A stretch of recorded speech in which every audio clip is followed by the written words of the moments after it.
Agradecer la posibilidad de presentar y como no tenemos tiempo no voy a hacer ese gran protocolo que uno suele hacer en una presentación, solo decir que también formo parte del proyecto Anillos que planteaba Marcelo y que lo que intenta es recuperar, ¿cierto?, el patrimonio industrial desde la zona de Concepción, que es en el centro, ¿cierto?, del país, hasta el extremo sur, que es Tierra del Fuego.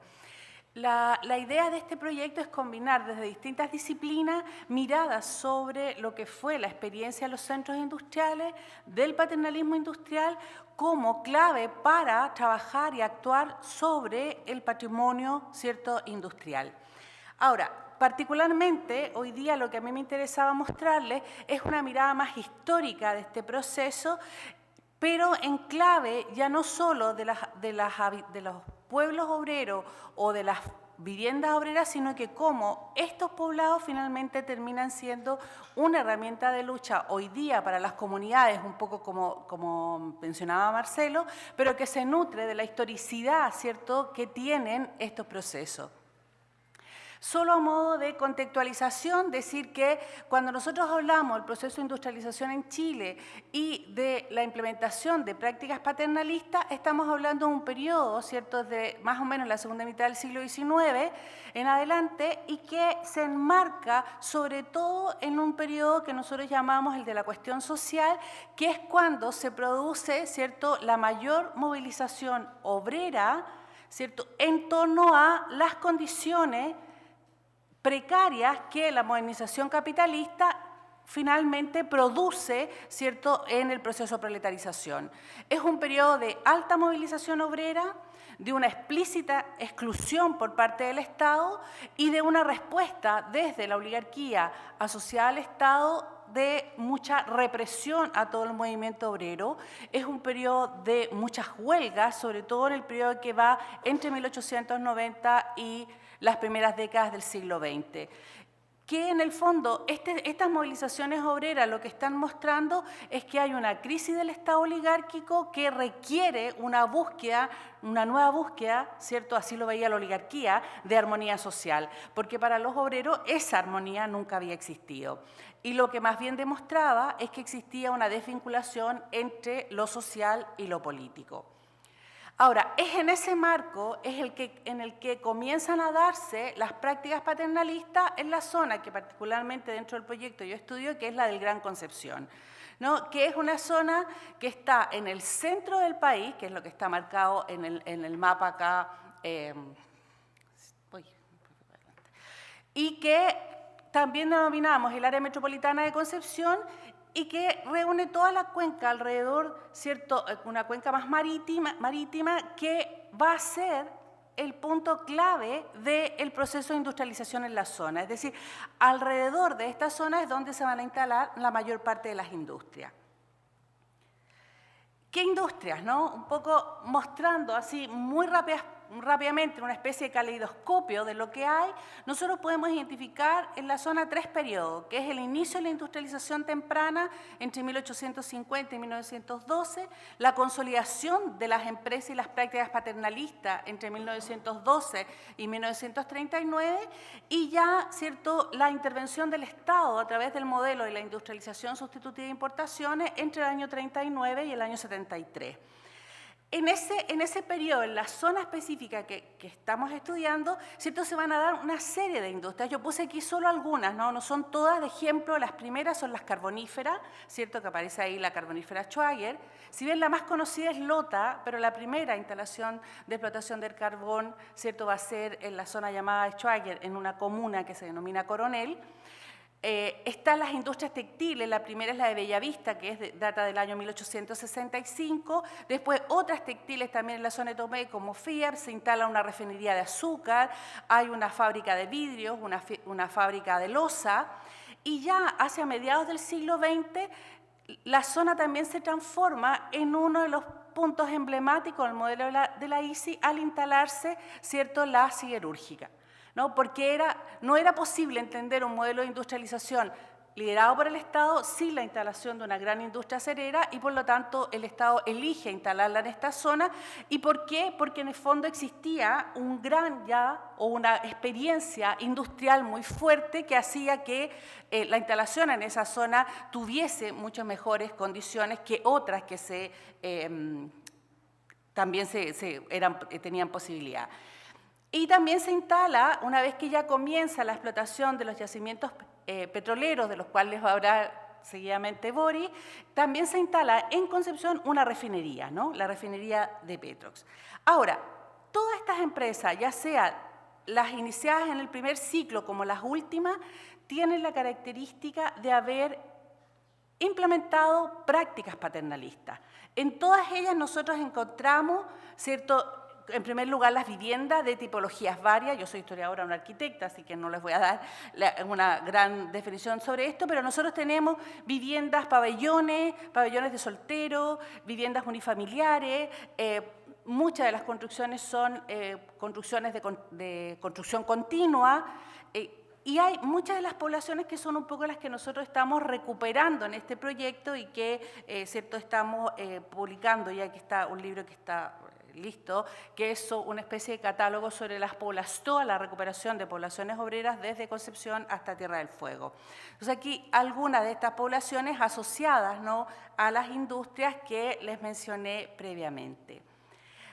También tenían equipamiento, ¿no? Y esto es un poco lo que hemos visto en tanto los procesos que se han narrado en España, en Francia, ¿cierto?, y en lugares más alejados, pero también las otras, los que veíamos en el norte salitrero, una gran cantidad de equipamientos destinados a generar un hábitat, ¿cierto?, que permitiera, un poco lo que decía, ¿cierto?, Miguel Ángel hace un rato, fijar a la población, pero también controlar a la población.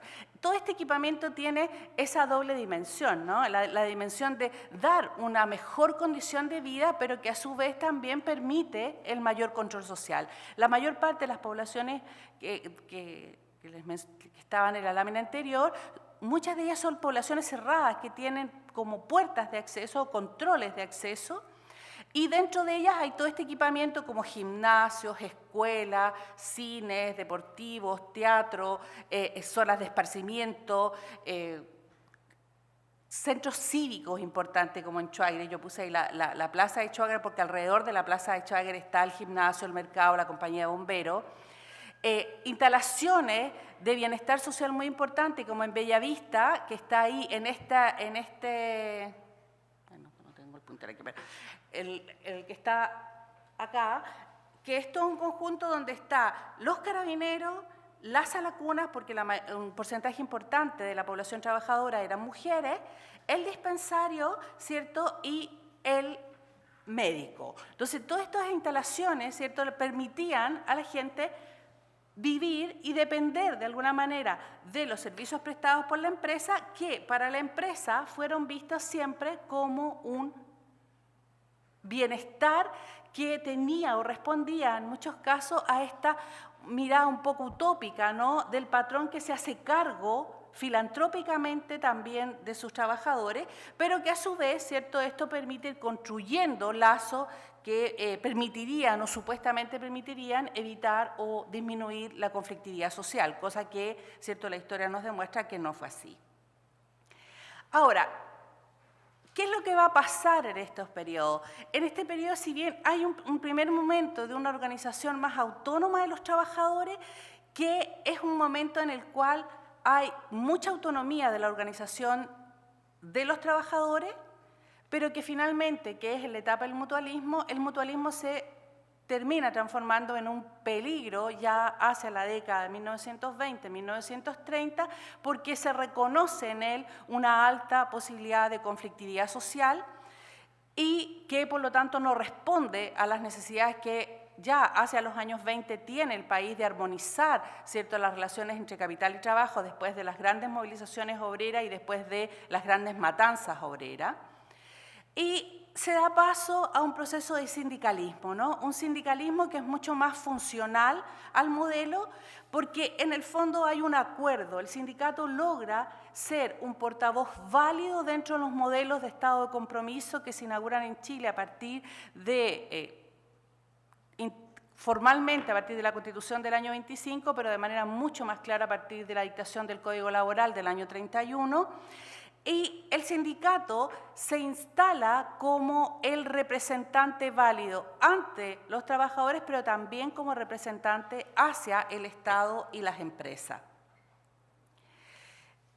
¿Qué es lo que en el Código Laboral, que se establece a través de un decreto fuerza de ley el 28 de mayo de 1931, ¿cierto?, presenta dos condiciones básicas de este acuerdo o este intento por armonizar socialmente las relaciones entre capital y trabajo. Por una parte, el trabajador, la condición básica son las condiciones laborales y por otro lado, el capital lo que plantea es el respeto irrestricto a la propiedad privada. Entonces, a partir de este piso, ¿cierto?, se instalan nuevas relaciones entre capital y trabajo y el Código Laboral permite la entrada del Estado en esta regulación. Y este es un elemento muy importante porque finalmente el Estado va a administrar parte del salario obrero a través de todos los sistemas de previsión social y eso implica que ya las empresas, si bien siguen con sus prácticas paternalistas, muchas de las acciones ya comienzan a ser reguladas desde el Estado, entre ellas, por ejemplo, la construcción de viviendas, porque a partir de un decreto en el año 1943 se establece que el 5% de las utilidades de la empresa debe ser invertido en construcción de viviendas para trabajadores. Ahora, pero el sindicato sí también trae una alta politización del movimiento social que tiene un potencial político en la medida en que se instala como un organismo clara y explícitamente, por lo tanto, reivindicativo. Y permite regular, ¿cierto?, de manera distinta las relaciones entre capital y trabajo, pero teniendo muy claro cuáles son los marcos de esta organización sindical. Y aquí solo puse a modo de muestra dos artículos del Código que enmarcan bien lo que se quería o se pretendía el sindicato. Los sindicatos son constituidos, dicen, conformidad a las disposiciones de este título, serán instituciones de colaboración mutua entre los factores que contribuyen a la producción y por consiguiente se considerarán contrarias al espíritu y las normas de la ley las organizaciones cuyos procedimientos entraban la disciplina y el orden del trabajo. Es decir, si bien son portavoces, pero ¿cierto?, se establece de entrada su limitación y además queda en el artículo siguiente absolutamente, ¿cierto?, es explícito el que cualquier otra forma o cualquier otra actividad no se considera apropiada. Ahora, en este marco legal obviamente va a haber una gran cantidad de... todas las industrias van a instalar sus sindicatos. Las industrias más tempranas, las industrias del carbón, los van a instalar incluso antes, ¿cierto? De los primeros sindicatos son antes del Código Laboral. La de Lota es del 26, ahí me olvidé poner, la de Schwager es del 29, la de refinera La Kraft es del año también 29, pero después del año 31, aquí puse algunos ejemplos, no son todos los sindicatos, pero cada una de las empresas va a instalar finalmente su sindicato, que se diferencia entre el sindicato industrial, que es de obreros, y el sindicato de profesionales o empleados, que hacia el año 70, del periodo de la Unidad Popular, entre el 70 y 73, comienza más bien a unificarse como sindicatos únicos. Ahora, ¿qué es lo que me quedan 2 minutos y cierro. ¿Qué es lo que comienza a aparecer en los pliegos de peticiones? Y eso es un poco la tesis de este trabajo. Los pliegos de peticiones comienzan a aparecer aquellos mismos elementos que habían estado en las prácticas paternalistas, pero con una diferencia fundamental, que ya no son parte de la filantropía empresarial, sino que comienzan a ser reivindicadas por los trabajadores como un derecho, ¿no? Pasa a ser un derecho. La principal demanda siempre es el aumento salarial, pero también las condiciones laborales, también, y muy importante, la asignación familiar y la asignación de casa, aparecen los pliegos incluso antes de la legislación de la asignación familiar, que es el año 53, y además todo lo que antes era beneficio y bienestar, que en los pliegos de peticiones aparece como regalía, ¿no? Escuelas, becas, etcétera, ¿cierto? Y la prensa del territorio lo instala muy fuerte, de hecho, en casi todas las movilizaciones o los periodos de pliego de peticiones previo a las posibilidades de que se dieran huelga, aparecen en la prensa. Entonces, y esta es la última, como para cerrar, ¿qué es lo que nosotros estamos planteando? Estamos planteando que de un bienestar paternalista, con la entrada del Estado, se transforman en reivindicación de derechos que además fortalece mucho la acción, fortalecida por la acción sindical, y que además posibilita desde el punto de vista, ¿cierto?, más sociológico, entender el significado que tiene en la memoria de los trabajadores hoy día, que hemos hecho estudios al respecto, ¿cierto?, el periodo de la Unidad Popular como el gobierno de los trabajadores. Se recupera como una memoria del gobierno de los trabajadores, que es tan fuerte que una vez que se instala el gobierno, ¿cierto?, socialista de Salvador Allende, los gremios, los sindicatos presionan al Estado central para comenzar la estatización de las empresas. Y muchas de estas fábricas, como las carboníferas y como las textiles, pasan a ser industrias del Estado. Eso fortalece mucho más la idea de la identidad industrial, representada en esta idea de la familia industrial. Nosotros en todos los testimonios que hemos recogido hablan de la familia Napina, de la familia Huachipatina, de la familia Locera, de la familia Cristalera, etcétera, ¿no? Y ahora, esto es muy importante porque finalmente en el contexto de crisis y de desindustrialización neoliberal, esa memoria social, y que es un poco lo que yo expuse en el Congreso de Incuna la semana pasada, esa memoria social es la que hoy día está nutriendo el patrimonio industrial. O sea, la lucha de las comunidades por sus territorios se fundamenta en esta memoria social que se recupera, ¿cierto?, a partir de la experiencia de quienes habitaron estos territorios. Muchas gracias.